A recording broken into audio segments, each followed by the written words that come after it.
আসসালামু আলাইকুম।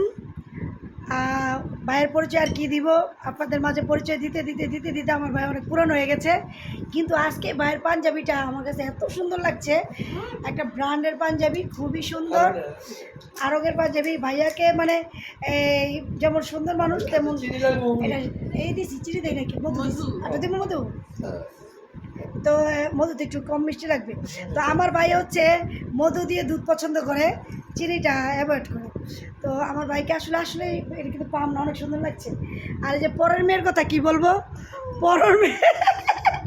পরের মেয়ের যে একটা পছন্দের খাবার, এখানে রাখো, পরের মেয়ের যে একটা পছন্দের খাবার সেটা খাচ্ছে সেই স্বাদ। আর দেখেন রিজিক কী জিনিস, আজকে রাতে ডিনারে আমরা বাইরে থেকে আনছি কি যেন গিরিল, প্রায় বছর খানিক পর আমরা গিরিল আনলাম বাসায়, কখনো বাজা পরিবার জিনিস পছন্দ করি না। সে যে ভাই ভাবি রিজিকে আছে, তো আমার বোন এটা আসলে ভাবি বলি কম, বোনই বলি। আর যেটা দই, সেটা তো মানে যতবার আসবে দইটা নিয়ে আসবে। আপনারা তো সবাই হিংসা করেন, রেহান আপুর সাথে সুমন ভাইয়ের মুন্সিগঞ্জে দই একা একা খায়। এই যে বিখ্যাত দই, যেটা নাকি আমাদের নিরূপা ম্যাডাম দেখলে আমাকে বলবে আবারও দই, অনেক প্রশংসা করেছে। আমি সেদিন একলা খাই নাই, আপাকে দিয়েছি, আমি অল্প একটু নিয়ে এসেছি। তাই? হ্যাঁ, পুরোটা আপাকে দিয়েছি। তো বিখ্যাত দই আমাদের মাঝে চলে এসেছে।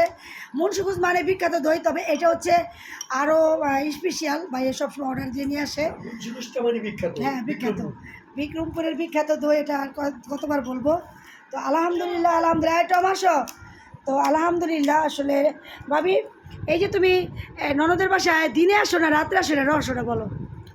রহস্য হচ্ছে রাতে আসলে নিরিবিলি নিস্তব্ধ বসে বসে আরামসে ফুচকা খাওয়া যায়। আচ্ছা আচ্ছা। দিনের বেলা হচ্ছে অনেক বেশি কোলাহল থাকে, তো তখন ভালো লাগে না, নিরিবিলি থাকতে। রাতটাই তোমার পছন্দ? সব সময় ব্যস্ততার মধ্যেই আমার দিন কাটে, মানে এই সবচেয়ে ব্যস্ততম দিনে সবচেয়ে বেশি নিরিবিলি নির্জন, আর এখানে সবচেয়ে ভালো লাগার একটা জায়গা হচ্ছে আপনার এই বাড়িটা। এই জন্য রাত্রে আসা হয় নাকি? আর আমার যখন রাত্রে বলে আসতেছি তখন আমার মেজাজটা খারাপ হয়েছে, কারণ আমি ভালো মন্দ রান্না করে খাওয়াতে পারি না। দিনে আসলে কিন্তু আমি মন মতো খাওয়াতে পারি। কি এই যে ভাই বলুক, হ্যাঁ ভাইয়া বলেন, রাত্রের কাহিনীটা বলেন। জি, রাত্রে হইলো আসা হয়, বিশেষ করে আমি দিনে ঘুমাই। আর আমার বইয়ে এত কামে ব্যস্ত মানুষের, না সাধারণ মানুষের দিনে ঘুমাই। সাধারণ মানুষের এই যে বিচার জনগণ, এটা আমার বোনের পাওয়া যাবে না। বোনের সংস্থার কাজ, অনেক কাজ থাকে, এই মিটিং ওই মিটিং। এই জন্য আমি জানি আমার বোনের রাত্রে থাকবো, আমার ভাগ্নি থাকবো, এই জন্য রাত্রে আসা বোনের পাওয়া যাবে না। জি ধন্যবাদ ভাই আপনাকে। তবে এই যে ভালোবাসাটা আসলে এই জীবনে, আমি আমার জীবনে যত মানুষ দেখেছি, আমার লাইফে যত মানুষ এসেছে, এর আগেও বলেছি সেই ভিডিওতে, এটা আমি ছবিও নিচ্ছি ভাবির, অনেক সুন্দর লাগছে। আমি ধন্য যে এত বেশি খুশি রেহান আপাকে পেয়ে, এটা বেশি হয়ে গেল। তবে হ্যাঁ, সত্যি কথা বলতে কি, রেহান আপাকে তিনটা জিনিসের জন্য অনেক বেশি ভালোবাসি। ফার্স্ট, নারায়ণগঞ্জ আসলেই ফুল ফুল আমাকে দিবেই। Second, chocolate. আর থার্ড হচ্ছে ফুচকা। কিন্তু থার্ড বলা যাবে না, ফার্স্টেই এই তিনটা জিনিস। তবে চকলেট আছে না মুস্কান ফ্রিজে, কোনোটার সাথে কোনোটা কম্পেয়ার হবে না। এই জন্য আমার অনেক ভালো লাগে। তার ঘটনা হচ্ছে এমন টাইমে আসছে যে ফুল দেওয়া গেল না, আজকে ফুল নাই। আমার স্বামী সত্য বললো কিনা, হ্যাঁ কথা সত্য বলছি। ফুচকাটা জাস্ট ওয়াও। এই রে না বাজে বলে না, মুখে দেওয়ার সাথে সাথে ফ্লেভার গুলো ব্লাস্ট হচ্ছিল, এখন ফ্লেভার গুলো ব্লাস্ট হচ্ছে। সত্য বললো কিনা, রেনাপে থাকে বাসায় না, রেহান আপা হচ্ছে মানব সেবায় নিয়োজিত একজন, আল্লাহর তরফ থেকে মানব ভূমিতে উৎপন্ন হওয়া শ্রেষ্ঠ একজন মানুষ। বেশি হয়ে গেল না, বেশি হয়ে গেল না, কারণ হচ্ছে আমি আজকে একটা জিনিস চিন্তা করলাম। আমার প্রতিবেশী একজন পাগল মহিলা, মানে মানসিকভাবে অনেকদিন যাবতীয় অসুস্থ, উনি টাকা পয়সা তুলতেন, আজকে হঠাৎ করে উনি অ্যাক্সিডেন্টে মারা গেছে। ইন্নালিল্লাহি ওয়া ইন্না ইলাইহি রাজিউন। উনি ওনাকে এখনো গোসল দেয় নাই, পোস্টমর্টম হচ্ছে, কালকে গোসল দিবে। আমাকে ফোন দিবে, আমি যাবো, আমি তো কালকে যেতেছি বিক্রমপুরে। হ্যাঁ, তোমাদের এলাকায় যাচ্ছি। মহিলা তো ওনাকে আমরা জুলি আম্মা বলতাম। গত পরশুদিন এসে বলতেছে আমার হাজবেন্ডকে, আমাকে টাকা দাও, আমি আমার মেয়ের জন্য জামা কাপড় কিনবো। আচ্ছা, কত টাকা পেলে তুমি খুশি? বলতেছে 500 টাকা। তো আমার হাজবেন্ড হঠাৎ করে বের হচ্ছে সকালবেলা লুঙ্গি পরে, পাঞ্জাবির পকেটে 200 টাকা ছিল, দিয়ে দিছে, বলছে তোমার মেয়েকে নিয়ে এসো, আমি জামা দিব। তো উনি বলতেছে যে জুলি আম্মা যে না আমার জামা দিতে না, আমার 500 টাকাই দাও, মানে ওনার টাকাই দরকার।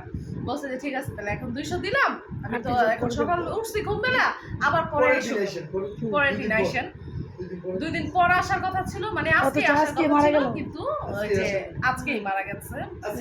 আল্লাহ তাকে ব্যস্ত নসিব করুন, ভালো মহিলা ছিলেন। কিন্তু সবচেয়ে কষ্ট লাগছে এই বিষয়টা যে ওনার একটা মানসিক ভারসাম্যহীন একটা মেয়ে আছে, মেয়েটাও কোনো কিছু বোঝে না। এখন এই মেয়েটার দায়িত্ব নিবে কে? মেয়েটা দেখবে কে? অনেক সুন্দরী এটা মানে দেখার মতো কেউ নাই মেয়েটাকে। মেয়েটা যদি বিয়ে দেয় আমি একটা ভালো জায়গায় বিয়ে দিতে তো পারি। রেহান আপাকে আমার সবচেয়ে ভালো লাগে এই জন্য যে রেহান আপা হচ্ছে এইসব বেওয়ারিশ লাশ, যারা যেসব লাশ কেউ দায়িত্ব নিয়ে গোসল করাতে চায় না বা লাশ দাফন পর্যন্ত সাথে থাকতে চায় না, এরকম অনেক উদাহরণ আছে যেটা রেহান আপা নিজে থেকে করে, নিজ দায়িত্বে করে, মানে রাত 3টা বলেন, ভোর 4টা বলেন, হঠাৎ করে ফোন আসছে। হয়তো রেহান আপা দেখে গেছে সারাদিন ব্যস্ত থাকার পরেও একটু শুধু বিছানায় শুয়েছে, হঠাৎ করে রাত 3টা বাজে ফোন আসছে, আপা আমাদের এই জায়গায় একজন ভাড়া থাকে, উনি তো মারা গেছে, ওনার লাশ চলে যাবে নোয়াখালী বা কুমিল্লা, আপা যদি একটু আসতেন একটু গোসল করিয়ে দিতেন। তো সেই সময় দেখা গেছে রেহান আপা অসুস্থ, নিজে অসুস্থ, সারাদিন ব্যস্ততা, এটা রেখেও রেহান আপা রাত 3টা বাজে 4টা বাজে গিয়েছে সে লাশ গোসল করাতে। এই জিনিসটার জন্য রেহান আপাকে আমি সবচেয়ে বেশি পছন্দ করি। আর আজকে আমি রেহান আপার জায়গায় নিজেকে দাঁড় করিয়ে এটা ফিল করলাম যে রেহান আপা যে কাজগুলো করে আসলে আমি কখনো মানসিকভাবে হোক শারীরিকভাবে হোক কোনোভাবে আমার দ্বারা সম্ভব না।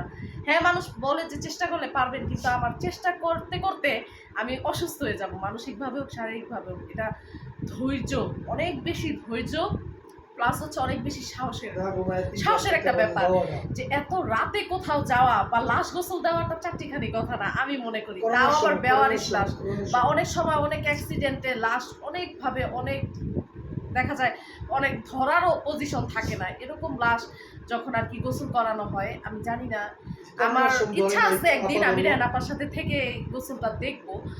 বাট মানে এটা একটা ভিতর থেকে একটা শ্রদ্ধার জায়গা তৈরি হয় ওই মানুষটার প্রতি, যে একটা বেওয়ারিশ লাশ গোসল করাচ্ছে নিজের দায়িত্ব নিয়ে, দায়িত্ববোধের জায়গা থেকে। এই জিনিসটা আসলে আমি রেহান আপাকে খুব বেশি শ্রদ্ধা করি এই জিনিসটার জন্য।